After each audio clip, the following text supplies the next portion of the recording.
Hello students, um, today we will study our remaining chapter number 1, chemical reaction and equation. Last I complete your balancing equation and we are on the questions of page number 6. मैं आपको इसकी photo send नहीं कर पाई थी, अभी मैं आपको इन questions को टैली कर देती हूँ।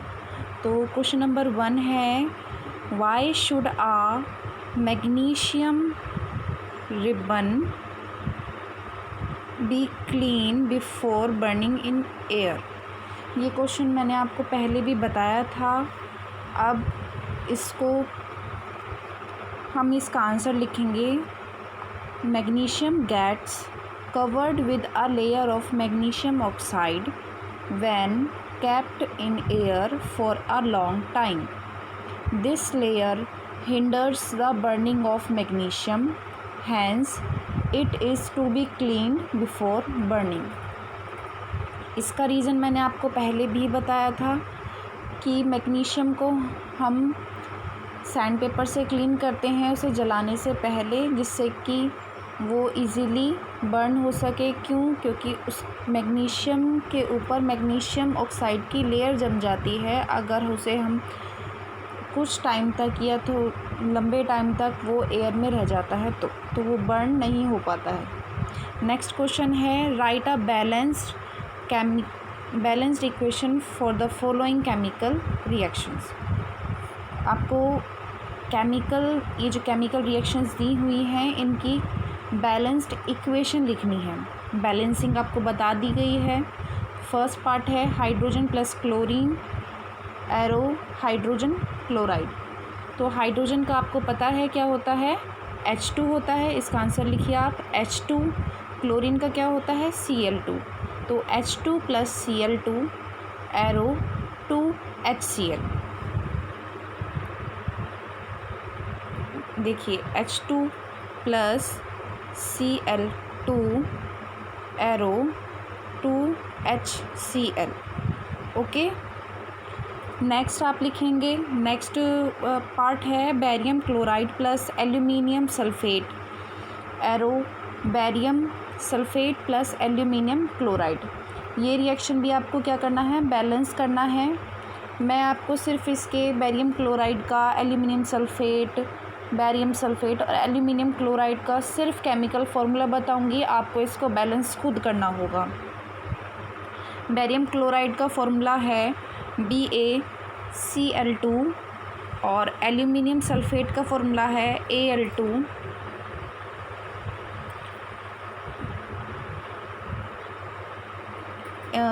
बैरियम क्लोराइड का है BaCl2 और एल्यूमिनियम सल्फेट का है Al2SO4 ब्रैकेट बंद और यहाँ पे बाहर लिखा जाएगा आपका 3। नेक्स्ट आपका है बैरियम सल्फेट। बैरियम सल्फेट को आप ऐसे लिखेंगे BaSO4 और एल्यूमिनियम सल्फेट को आप लिखेंगे AlCl3। इनको आपको मुझे बैलेंस करके वापस से रिप्लाई देके सेंड करके मुझे देखना है कि आप लोगों ने इसको अच्छे से बैलेंस किया है या नहीं किया है। अगर आप लोगों से बैलेंसिंग नहीं होती है तो फिर मैं आपको दोबारा हेल्प करूँगी। थर्ड पार्ट है sodium plus water arrow sodium hydroxide plus hydrogen. Sodium का आप लिखेंगे Na, वाटर का आप लिखेंगे H2O, आप सभी को पता है। सोडियम हाइड्रोक्साइड का आप लिखेंगे NaOH और हाइड्रोजन का लिखेंगे H2। आप इस रिएक्शन को कंप्लीट करके मुझे सेंड करेंगे। थर्ड क्वेश्चन है, right a balanced chemical equation with state symbols for the following reactions. अब इससे पहले वाले क्वेश्चन में इन्होंने सिर्फ आपको केमिकल रिएक्शन को बैलेंस करने के लिए बोला था। अब यहाँ पे इन्होंने एक कंडीशन और डाल दी है, आपको उसकी स्टेट भी बतानी है। आपको पहले केमिकल रिएक्शन जब पढ़ाया था तो उसमें क्या किया था, इन्होंने स्टेट भी बताई थी, जैसे कि चेंज ऑफ स्टेट यानी कि लिक्विड, सॉलिड, गैस, एक्वस। अब फर्स्ट ऑप्शन देखिए, solutions of barium chloride and sodium sulfate in water react to give insoluble barium sulfate and the solution of sodium chloride। एक सॉल्यूशन है barium chloride का और sodium sulphate का पानी के अंदर, ठीक है, वो रिएक्ट करता है और एक इनविजिबल बैरियम सल्फेट का सॉल्यूशन देता है, ठीक है, किसके साथ? सोडियम क्लोराइड के साथ। तो इसकी केमिकल इक्वेशन आप लिख लीजिए BaCl2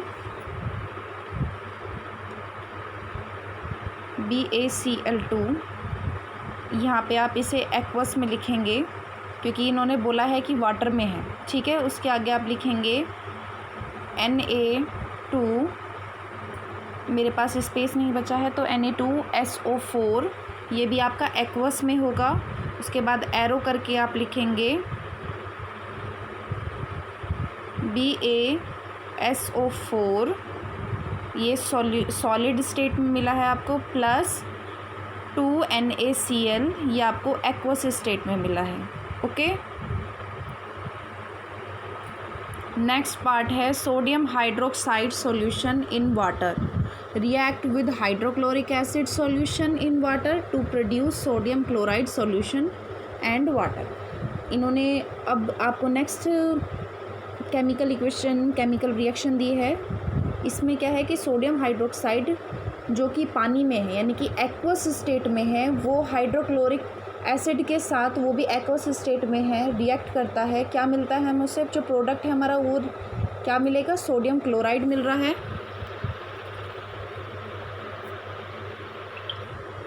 सोडियम क्लोराइड मिल रहा है और क्या मिल रहा है? वाटर मिल रहा है, ठीक है। तो सोडियम हाइड्रोक्साइड का फॉर्मूला है NaOH, ये आपको एक्वस में लिखना होगा, NaOH aqueous plus HCl aqueous, arrow NaCl aqueous plus 2H2O liquid, okay. अब हम अपने टॉपिक पे आते हैं, types of chemical reactions. So back to our NCERT,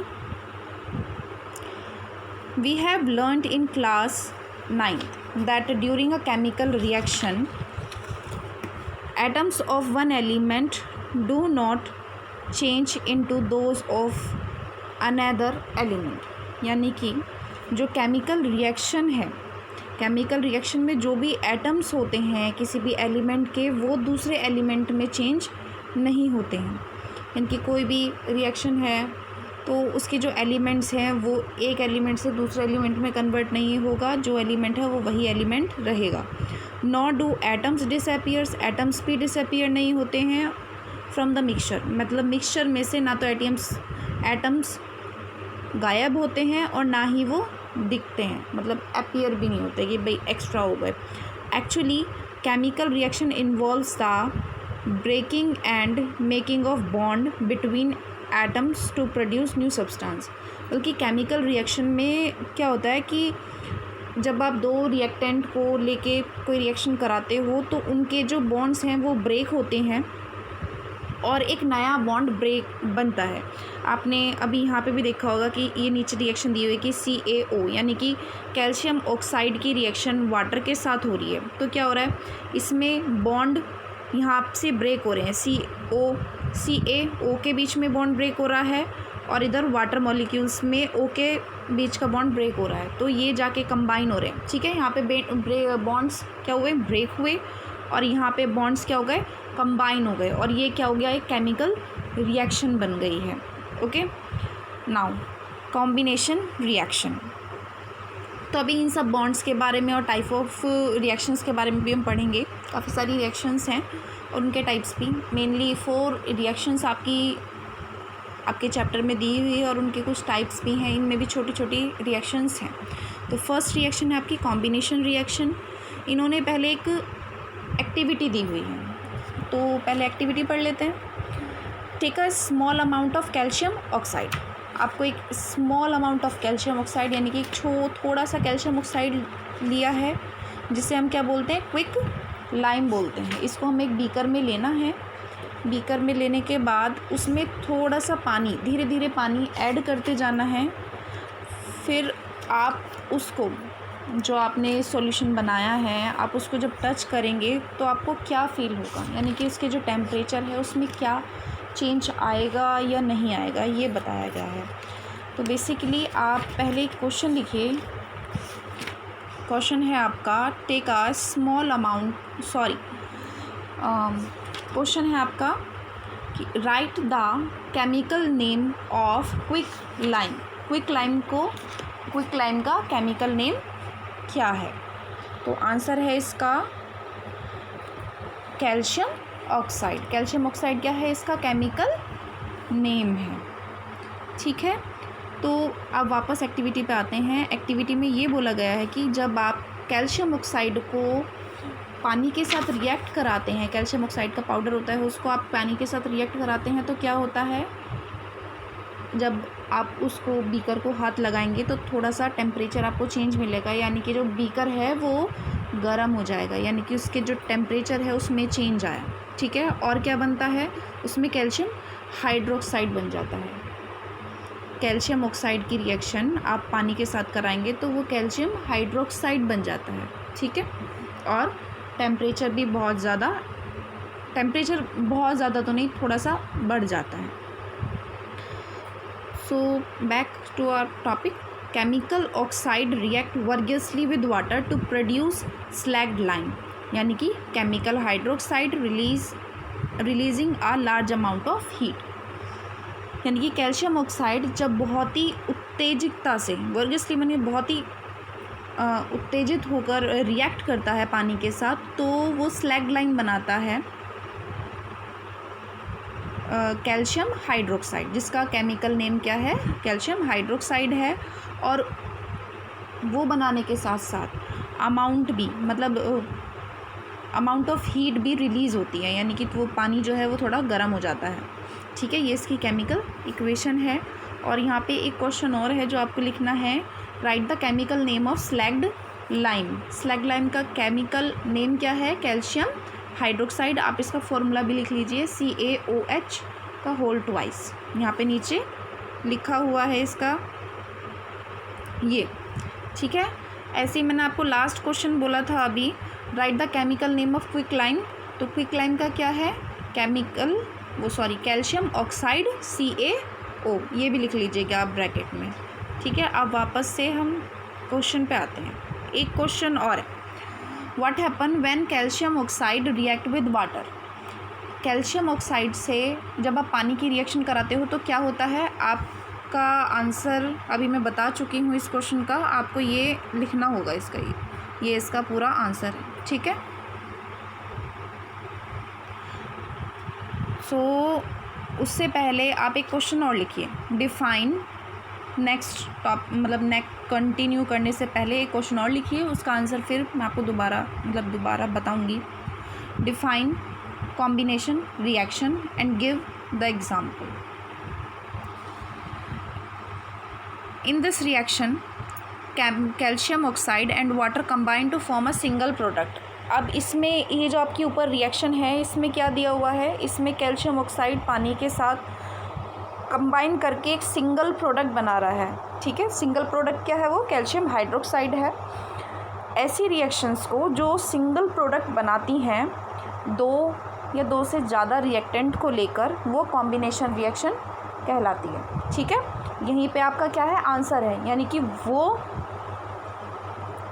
reaction जिसमें एक या दो रिएक्टेंट्स को लेकर एक सिंगल प्रोडक्ट बनता है, यानी कि जो रिज़ल्ट है वो सिंगल आएगा, वो क्या होती है, आपकी कॉम्बिनेशन रिएक्शन होती है। मैं आपको इसकी प्रॉपर डेफिनेशन बोल देती हूँ, आप लिख लीजिए। रिएक्शन है the reaction in which two or more reactant combine to form a single product. Okay,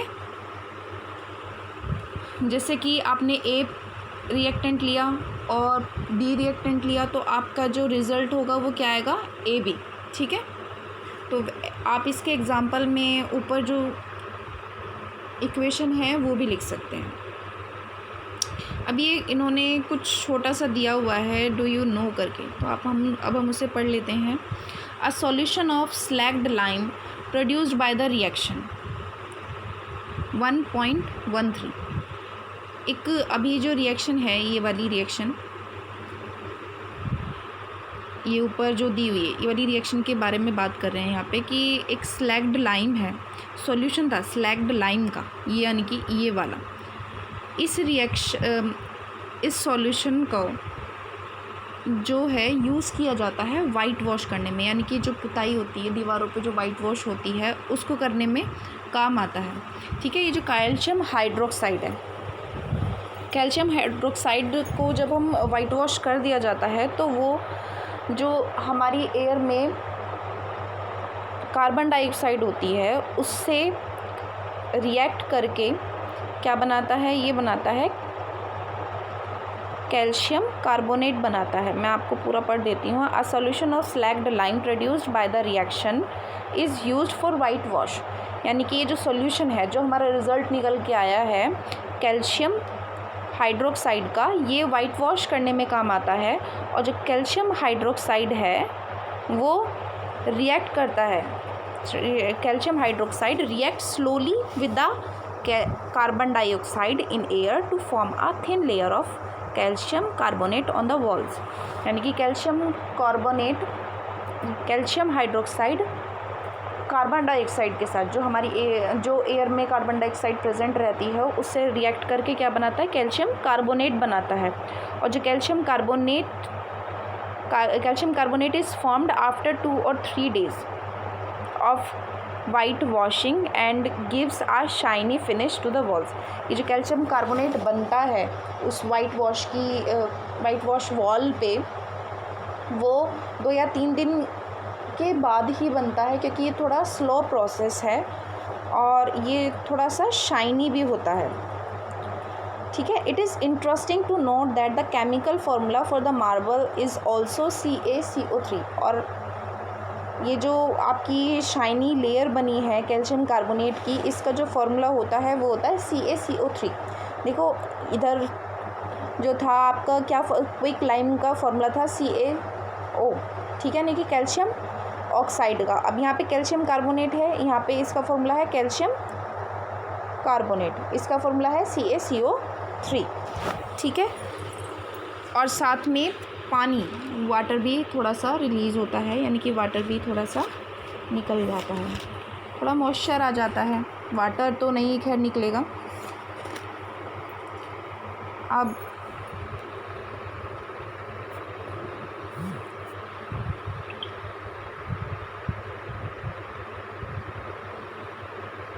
so students, I have a question for you on the basis of this topic.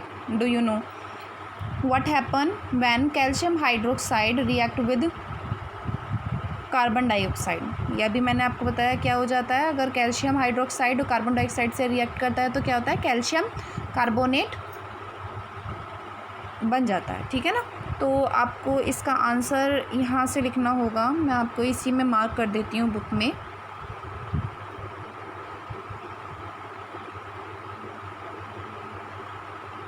ये आपको लिखना होगा वैन लगा के, when calcium hydroxide react slowly with the carbon dioxide in the air to form a thin layer of calcium carbonate on the wall, and ये भी आपको ऐड करना होगा and release water। ओके, और आपको ये रिएक्शन भी लिखनी होगी क्योंकि केमिस्ट्री है, और अगर आपको उससे रिलेटेड अगर आपकी रिएक्शन है तो आपको वो रिएक्शन लिखनी बहुत ज़्यादा ज़रूरी है, अदरवाइज़ आपका जो क्वेश्चन है वो अधूरा रहेगा। बताया था ना आपको कि जो रिएक्शन है अगर उसके साथ उसकी पूरी इन्फॉर्मेशन होगी, यानी कि उसकी फ़िज़िकल स्टेट भी होगी, उसके केमिकल फॉर्मूले भी होंगे, तो वो ज़्यादा इन्फॉर्मेटिव होती है ना। तो वैसे ही आपका क्वेश्चन भी बहुत ज़्यादा इन्फॉर्मेटिव होगा अगर आपकी रिएक्शंस आपके क्वेश्चन के साथ होंगी तो। सो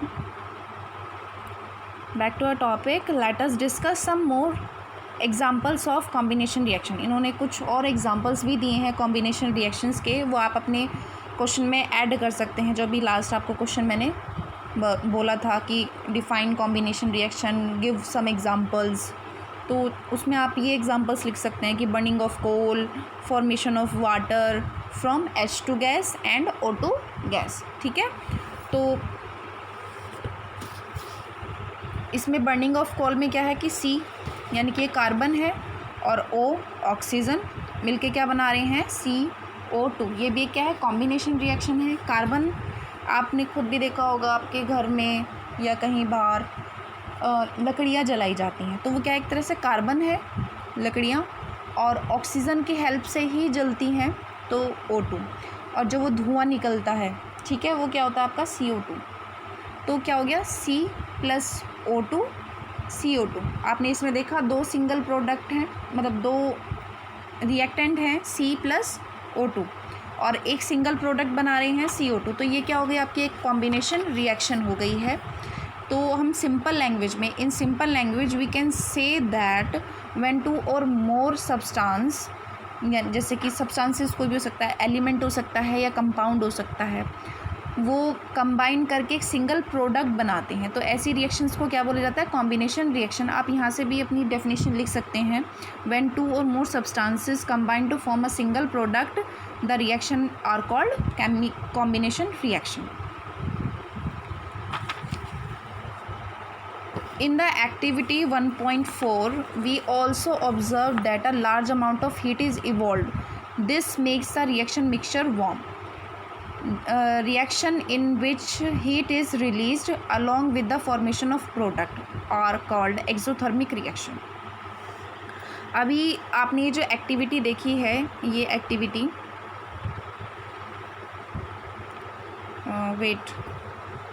ये एक्टिविटी क्विक लाइम की, इसमें क्या था कि आपने देखा था कि लार्ज अमाउंट ऑफ हीट जो थी वो रिलीज़ हो रही थी। ठीक है, आपने इसमें पानी डाला, तो आपने इस बीकर को हाथ लगा के देखा, तो क्या हो गया, वो जो बीकर था वो थोड़ा गर्म हो गया था। तो मिक्सचर जो था वो थोड़ा गर्म हो गया, तो यानी कि हीट जो है वो रिलीज़ हो रही थी। ऐसी रिएक्शंस जिसमें हीट रिलीज़ होती है, हीट निकलती है, उन रिएक्शंस को हम क्या बोलते हैं, एक्सोथर्मिक रिएक्शन। एक्सो मतलब होता है कि निकलना, और थर्मिक मतलब होता है थर्मल, मतलब होता है हीट, यानी कि हीट का निकलना। ऐसी रिएक्शंस जिसमें हीट निकल रही है उसको हम बेसिकली क्या बोलते हैं, एक्सोथर्मिक रिएक्शंस बोलते हैं। एक्सोथर्मिक रिएक्शंस के एग्जांपल्स दिए हुए हैं यहाँ पे, जैसे कि burning of natural gas, natural gas का बर्न होना, ये भी क्या है, एक्सोथर्मिक रिएक्शन है। अब एक क्वेश्चन और लिख लीजिए, what is exothermic reaction and it's example. तो क्वेश्चन का आंसर आपका यही होगा, reaction in which heat is released along with the formation of product. Product के बनने के साथ साथ जिस रिएक्शन में हीट रिलीज़ हो रही है वो रिएक्शन क्या कहलाएगी, आपकी एक्सोथर्मिक रिएक्शन कहलाएगी। और आप इसके एग्जांपल्स ये लिख सकते हैं कि बर्निंग ऑफ नेचुरल गैस, और आपका डाइजेशन ऑफ फूड। ठीक है, यहाँ पे एक एग्जांपल और दिया है, decomposition of vegetable matter into compost is also an example of exothermic reaction. तो ये एग्जांपल्स हैं आपके जो इन्होंने दिए हैं एक्सोथर्मिक रिएक्शन के। अभी हम कहाँ थे, हम यहाँ थे, हाँ, burning of natural gas. Natural gas का बर्न होना, ये भी क्या है, एक्सोथर्मिक रिएक्शन है। जब नेचुरल गैस बर्न होती हैं तो उसमें भी हीट रिलीज़ होती है। ठीक है,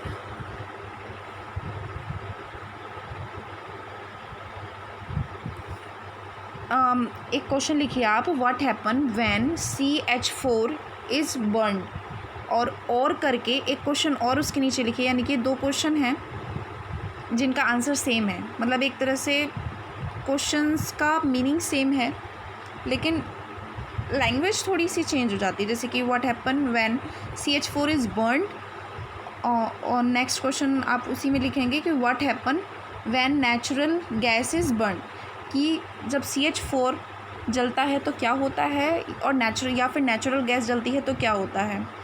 लैंग्वेज चेंज करके आ जाता है ना, जैसे कि मैंने आपको लिखवाया कि CH4 है और बाई चांस एग्ज़ाम में आ गया नेचुरल गैस, तो CH4 ही नेचुरल गैस है। तो इसमें आप एक तो ये रिएक्शन लिखेंगे, जब भी नेचुरल गैस बर्न होगी ऑक्सीजन की प्रेजेंस में तो क्या होगा, कार्बन डाइऑक्साइड निकलेगी और वाटर निकलता है। ठीक है, तो ये क्या है, ये आपका रिएक्शन होगी जो आपको इस क्वेश्चन के आंसर में लिखनी होगी। ठीक है, कि when natural gas is burn, carbon dioxide and water is released. Okay,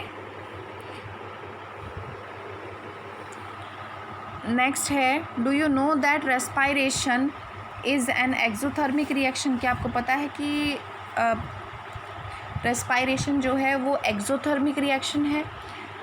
चलिए पढ़ते हैं। We all know that we need energy to stay alive. हम सभी को पता है कि हमें एनर्जी की ज़रूरत पड़ती है जब भी हम मतलब जीने के लिए हमें क्या करना पड़ता है, एनर्जी की रिक्वायरमेंट है। We get this energy from the food we eat. हमें एनर्जी कहाँ से मिलती है, हमें एनर्जी जब हम खाना खाते हैं तो उसके बाद मिलती है। During digestion food is ब्रेकन down into simpler substances. जो हम ड्यूरिंग द डाइजेशन के थ्रू जब हमारा खाना पचता है तो हमारा जो मतलब डाइजेशन के थ्रू हमारा खाना पच जाता है, बोलते हैं खाना पच गया, लेकिन खाने जो हमारा फूड है वो ब्रेक हो जाता है, टूट जाता है छोटे छोटे टुकड़ों में, सिंपलर सब्सटेंसेस में टूट जाता है। जैसे कि राइस हुए, पोटैटो हुए, ब्रेड हुए, उन सभी में क्या है, कार्बोहाइड्रेट्स है। ये जो कार्बोहाइड्रेट्स है, these carbohydrates are broken down to form glucose. ये जो कार्बोहाइड्रेट्स है ये टूट कर ब्रेक होकर ग्लूकोज की फॉर्म में कन्वर्ट हो जाता हो। This glucose combine with oxygen in the cell of our body. और ये जो ग्लूकोज है ये हमारी बॉडी में ऑक्सीजन के साथ कंबाइन होके हमारी पूरी बॉडी में बॉडी की सेल्स में सर्कुलेट करता है एंड प्रोवाइड्स एनर्जी, और हमें एनर्जी प्रोवाइड करवाता है। This simple name of this reaction is respiration. और ये जो इतनी बड़ी रिएक्शन है इसको बेसिकली हम रेस्पायरेशन का नाम दे देते हैं, जो कि हम चैप्टर नंबर 6 में हम फुल डिटेल में पढ़ेंगे। ठीक है, आप भी यहाँ पे इन्होंने एक छोटी सी ना इक्वेशन दी हुई है, छोटी नहीं है, काफ़ी अच्छी खासी है। ठीक है, कि ये ग्लूकोज है, देखो ये ग्लूकोज है, C6H12O6 एक्वस फॉर्म में है, ऑक्सीजन के साथ कंबाइन होके ये कार्बन डाइऑक्साइड बनाता है और वाटर है, वाटर रिलीज़ करता है और साथ में एनर्जी भी। ठीक है, तो यानी कि ग्लूकोज जो है ऑक्सीजन के साथ, यहाँ पे ऊपर अभी आपने पढ़ा कि ऑक्सीजन के साथ ग्लूकोज ऑक्सीजन के साथ कंबाइन होके क्या करता है, हमें एनर्जी प्रोवाइड कराता है हमारी बॉडी को, बॉडी की सेल्स को। तो साथ में कार्बन डाइऑक्साइड भी रिलीज़ करते हैं हम, भाई हम सांस लेते हैं तो कार्बन डाइऑक्साइड ही रिलीज़ करते हैं। वही कार्बन डाइऑक्साइड जो हमारी बॉडी में बन रही है वो इसी के थ्रू बनती है। और पानी भी रिलीज़ करते हैं। पानी हम कैसे रिलीज़ करते हैं, by sweating, by urine transformation. ठीक है, और हमारी एनर्जी आपको पता ही है, हम बहुत सारे काम करने में उसे ख़त्म कर देते हैं। The decomposition of vegetable, next example है, decomposition of vegetable matters into compost is also an example of exothermic reaction. आपने कंपोस्ट बनाने के बारे में 8th क्लास तक आपने कंपोस्ट के बारे में पढ़ा होगा। क्या वेजिटेबल मैटर्स यानी कि वेजिटेबल्स के जितने भी छिलके होते हैं या वेजिटेबल से जुड़ी हुई जो भी प्रोडक्ट्स होते हैं, आप उनको डिकम्पोजिशन करके कंपोस्ट बनाते हैं यानी कि खाद बनाते हैं। तो उसमें भी क्या होता है, एक्सोथर्मिक रिएक्शन होती है, यानी कि उसमें भी हीट रिलीज़ होती है। ओके, अब नेक्स्ट टॉपिक हम अपनी नेक्स्ट वीडियो में पढ़ेंगे।